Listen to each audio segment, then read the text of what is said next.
Morning, everyone. Bruce, 51 NAPCO. Just making a little video. I got a mail call to do, and so I'm just going to make a video here. Here's another fender I have for my 51. What I want to do eventually is make a trailer to match it for camping and stuff. I got a couple fenders, a couple of my original tailgate that was on the truck. This is how shot the truck was when I first got it.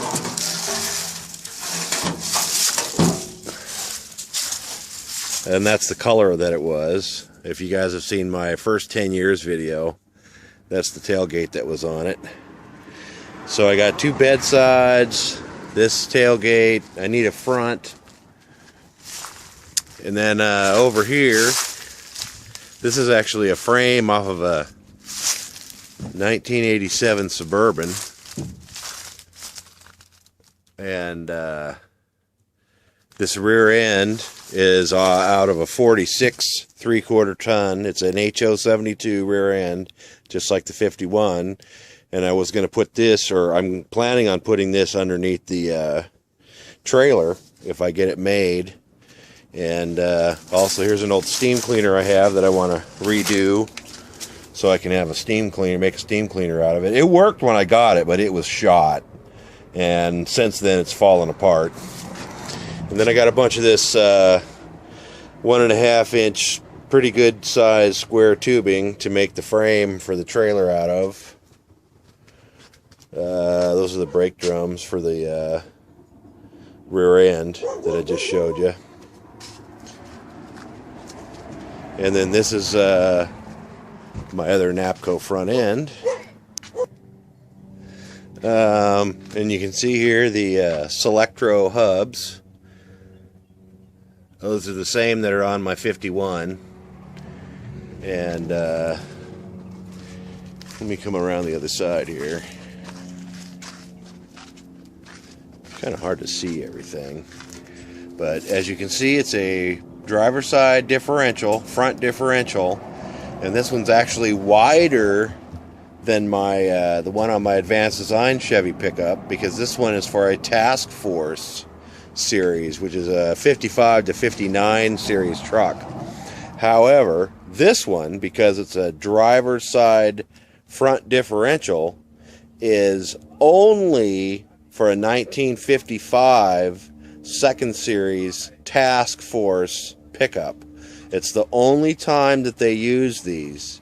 Because what it was they were doing a transition in between the 1947 to 55, the Advanced Design Series type trucks, and NAPCO still, I'm guessing, they still had some Rockwell transfer cases, so they used the they still had to use the driver's side front differential. So they made a couple of these. I don't know how many, but just a couple of them. And as you can see on this one has the tie rod, right here, going along. And it goes over the top of the differential, which is, I don't know if it's right or wrong, but that's how this one is. So it's kind of strange. But this is also an HO52. I don't know if you can see in there. I tried to describe the HO72, difference between HO72 and HO52. But you can see the little hump right here. And then there's one underneath too that make it, it's a smaller one. So it's a 1/2 ton. And there's a Selectro hub.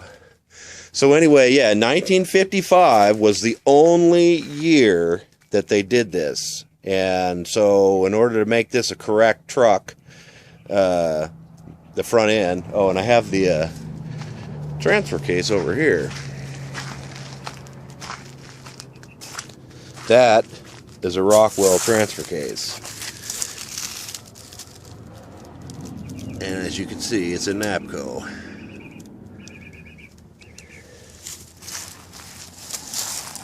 And then that's the rear end out of that, that's the pumpkin out of that rear end that I just showed you too. And these are the brakes out of it. And these brakes are the old type I forgot what they're called. They're not the Bendix type. They're the other ones. And I don't remember the name off the top of my head. But anyway, there's the... So anyway, I've got the whole setup for a 1955 second series Task Force extremely rare NAPCO that I eventually would like to do. Or if somebody else has a 55 and they want the stuff, then I'd probably give it to them for what I got. I paid $1,000 for the whole NAPCO Mountain Goat Power Pack, which is what they call it. Then right here, this piece right here is the cross member for my Advanced Design series, but I'm imagining that this is the same with just a little modification because it was for the Rockwell transfer case. Would work on the 55 because I didn't get a transfer case cross member with the 55 stuff that I got, so this would be what I would use for the Rockwell transfer case also. So basically I have the complete set, and I didn't with the 51. That's why I customized it and made it a hot rod instead of doing it correct. And then there's my Duramax, and then the 51.